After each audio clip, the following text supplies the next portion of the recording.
Shabbat Shalom.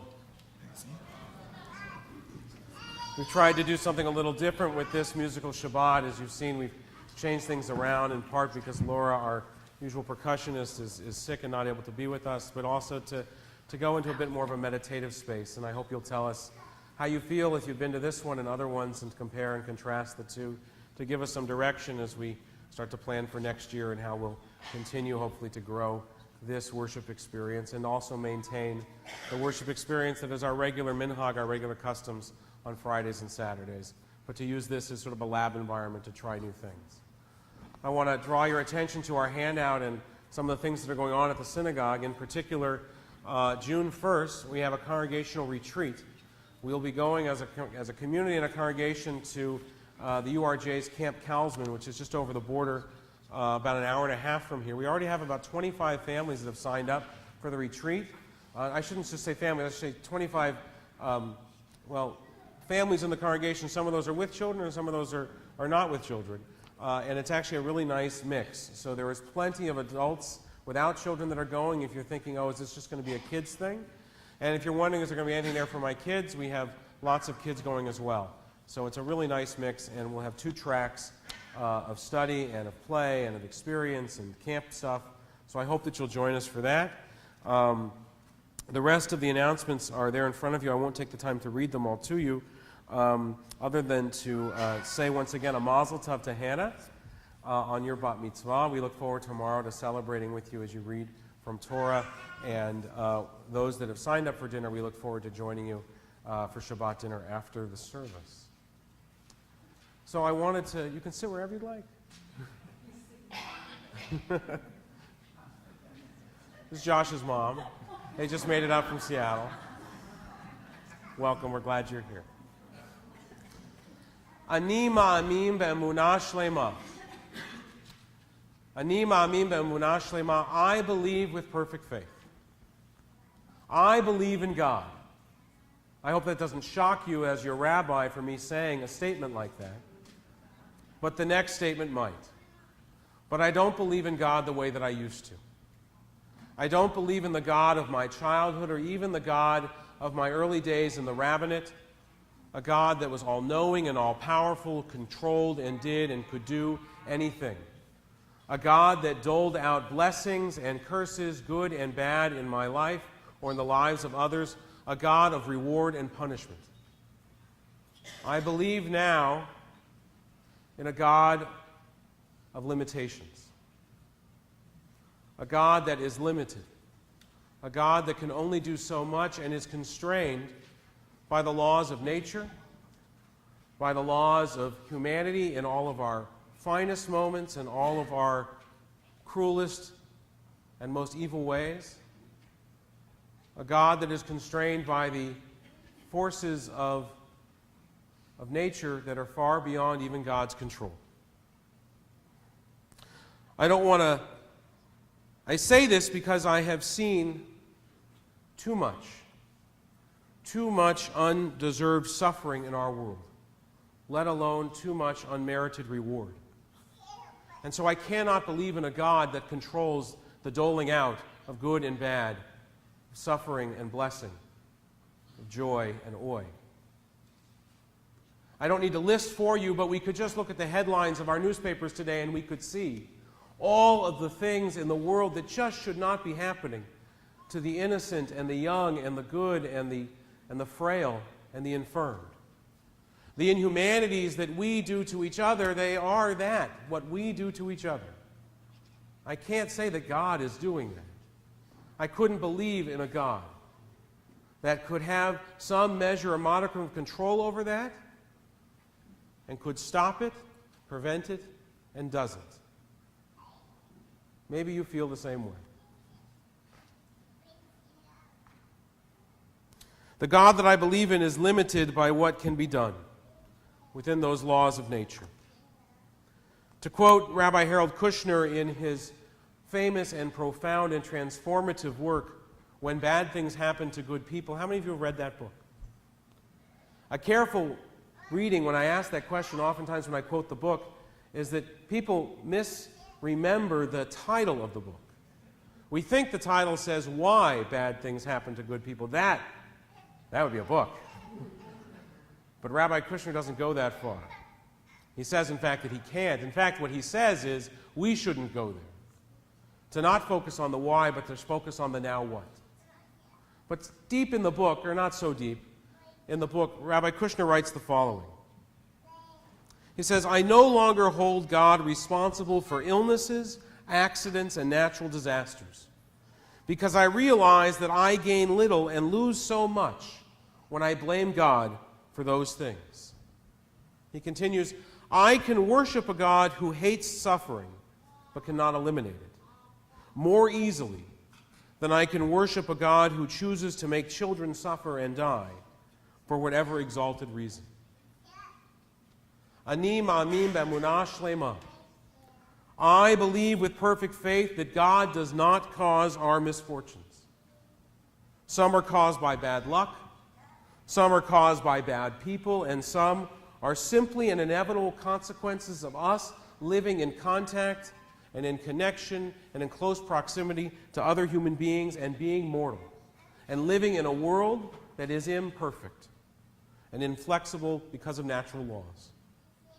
And by the same token, God does not reward us with good fortune.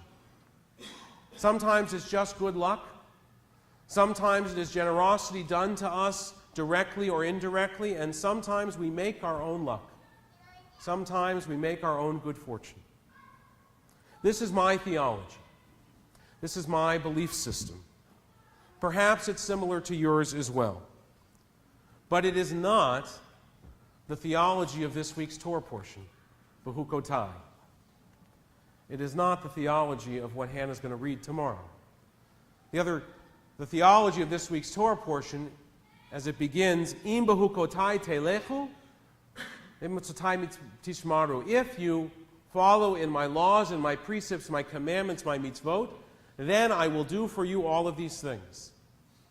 Rain in its proper season, bounty of food, security in your land. And then it continues on. If you don't do these things, if you don't follow my commandments, this being my being God, if you don't do my mitzvot and follow my laws and precepts, then you won't get rain in this proper season. There will be a famine in your land. Curses will fall down from the heavens upon you. You will be insecure, and your enemies will besiege you at every moment. So I used to be a computer programmer while I was a rabbi. And we would call that an if-then statement. And an if-then statement, if you know anything about computer programming or logic problems, is a very powerful statement. Because it says, if you do this, then this will happen. And you can change the world with an if-then statement. It's conditional. And it is quite often conditioned to reward. We call this Torah portion, by the way, it has a thematic name called the Tochecha, which is the rebuke. Because the rewards are great, but we tend to focus on the what if I don'ts, right? And the what if I don'ts are quite disconcerting. And so we focus on the rebuke, the if you shouldn't, this is what's going to happen. Maimonides says that this if-then statement, if you do this, then this will happen, is the key to making things happen for human beings, not only computers. He didn't know from computers and apps. Maimonides said that if-then statements not only work in the binary world, they work in the human world as well. In fact, as human beings, we respond really well to if-then statements. And Maimonides explains this by way of an analogy about raising children. He says, if you want to get a child to eat their vegetables, to do something healthy, to put something down or pick something up, it's okay, Maimonides says, to reward them or to entice them with a toy or some candy or sugar. Because in the end, what you're trying to get them to do is good for them. But what they need is some motivation. Really, what Maimonides is saying is that we are all some version of Pavlov's dog. That we all respond when the pellet drops down, and we do our thing. He wrote this in his Guide to the Perplexed, which is a great title for a book for the Jews. as he tries to explain the Torah. Really, he tries to explain Mishnah Torah. He tries to explain how this system works. And in particular, he happens upon this statement that says, if you do these things, God rewards you, and if you don't do these things, God punishes you. And he says, this is troubling and problematic for people because we see that it's just not true. We see a world that doesn't work like that, because if it did, there would be so much blessing. We could control the world, which is what human beings want more than anything. If the system worked like that, it would be great. I'll just be good, and then all the people I love will be healthy and happy, and wealth will fall down, and the whole thing. We know it doesn't work that way. And so Maimonides says, don't be fooled to think that the Torah is being literal here. Don't be fooled to think that the Torah is saying to you, if you do this, you get rewarded by God. If you don't do this, you get punished by God. Maimonides says this is just like giving candy to a child. This is just motivation for human beings. This is just a way of getting us to do what is in our best interest, even though we aren't yet able to comprehend that, or we aren't willing to make the sacrifices to do that. We are pretty simple, us human beings, I think. With the right amount of reward or sufficient amount of fear, we can be motivated to do anything. The goal of Judaism and the goal of Torah, then, is clearly stated. Be like the one, it says this in Pirkei Avot in the Mishnah, be like the one who serves your master without being on condition of reward, who does it l'shem shamayim, who does it for the sake of heaven. The Torah doesn't want us to do it for the candy.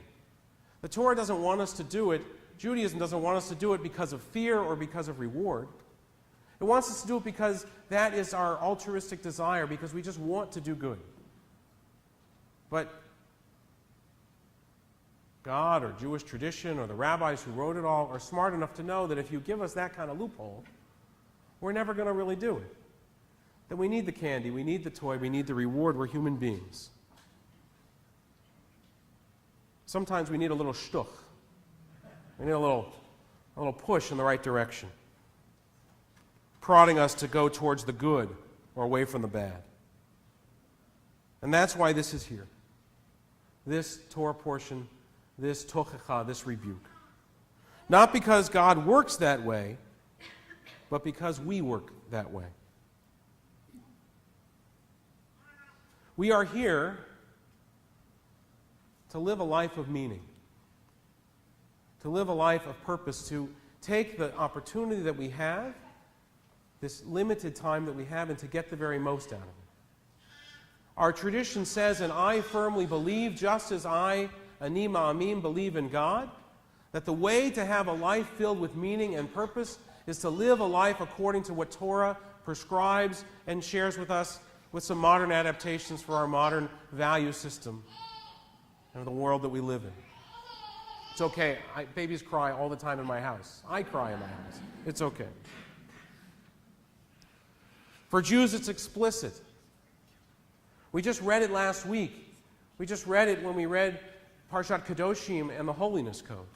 We should be holy because God created us to be as an image of God, to be holy. But what is different between us and God is that God is limited in what God can do. God is constrained and confined by the laws of nature, by the limits of free will. And we, as human beings, are not. With our intellect, with our mind, with our ability working together, we can actually break the laws of nature, or at least bend them to our will. We can fly when we thought for long we couldn't. We, as human beings, can bring bread and food and healing to places where it never existed before. God can't do that. Either because God set up the system where God can't, or because in our own theology we realize that that's not God's job, that's ours. I believe in a limited God with perfect faith. And I believe in a limitless humanity. And our tradition says to go towards the good. Maybe we need the cookie, maybe we need the candy, maybe we need the toy to motivate us. It would be great if we did it all because we just felt that way. Torah gives us the motivation to go towards the good, to be limitless in what we do. to remake the world, the Taken Olam B'Malchut Shaddai, to remake the world in God's image, as only we can make it and shape it. Shabbat Shalom. Our service continues with the counting of the Omer, Sifrat HaOmer, which Rabbi Brown, I think, has. So the Omer, this period that we're in between Pesach and Shavuot, is a counting. Each day